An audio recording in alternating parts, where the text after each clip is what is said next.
भाजपा अनुसूचित जनजाति मोर्चा के राष्ट्रीय अध्यक्ष सह राज्यसभा सांसद श्री समीर उरांव ने आज झारखंड की हेमंत सरकार पर कई गंभीर आरोप लगाए। उन्होंने कहा कि देश के जनजाति समाज के कल्याण और उत्थान के लिए अनुसूचित जनजाति एवं अन्य परंपरागत निवासी अधिनियम 2006, जिसे वनाधिकारी कानून के नाम से जाना जाता है, जिसे पारित हुए लगभग 2 दशक बीत चुके हैं, बावजूद दोनों कानूनों के क्रियान्वयन की दिशा में राज्य सरकारों की उदासीन रवैये की वजह से जनजातीय समाज को उपयुक्त कानूनों का सही लाभ नहीं मिल रहा है। उन्होंने कहा कि देश के जनजातीय समाज को अधिकार देने के लिए मोदी सरकार गंभीर है और इसके लिए पहल भी की जा रही है। इस देश के अंदर फॉरेस्ट राइट एक्ट यहाँ पर लागू हुआ। इसमें 2 प्रकार के चीज़ें थी। एक तो व्यक्तिगत रूप से वन भूमि पट्टा, दूसरा है कि सामुदायिक वनाधिकार का पट्टा, जहां व्यक्तिगत रूप से वर्षों से जंगल के अंदर में वहां के लोग जो है खेती करते थे, वैसे भूमि पर इनको पट्टा नहीं मिला था। ना वो फॉरेस्ट विलेज है, ना रेवेन्यू विलेज है। इस बीच में रहने वाले लोगों के लिए यह जो है वन भूमि पट्टा देने का प्रावधान किया गया था।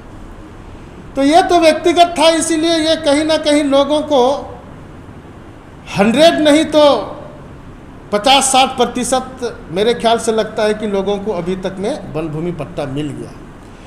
लेकिन सामुदायिक रूप से जो है वहाँ के गांव के लोग, ग्राम वन समिति के लोग, जिस प्रकार से वहाँ के फॉरेस्ट प्रोड्यूस को जो है एक साथ में वो कलेक्ट करके, उत्पादित करके, प्रबंधन करके जो है व्यापार के क्षेत्र में आगे बढ़ करके अपनी आमदनी और अपनी आय को वृद्धि कर सकते हैं, ऐसे क्षेत्रों में उनको बाधा आया है। चूँकि ये एक्ट बना, लेकिन एक्ट में वैसे प्रावधान नहीं किए गए जिसके कारण ये लोग जब फॉरेस्ट में अब किसी भी वनोत्पाद वस्तु को जब कलेक्ट करने के लिए जाते हैं, जमा करने के लिए जाते हैं, तो उनको वहाँ के रेंजर, डीएफओ, फॉरेस्टर ये रोक लगा देते हैं कि कहे कि आपका इसमें अधिकार नहीं है, ये तो रिजर्व फॉरेस्ट है, रिजर्व प्रोटेक्टेड एरिया में आपको निषेध है, यहाँ नहीं जा सकते हैं।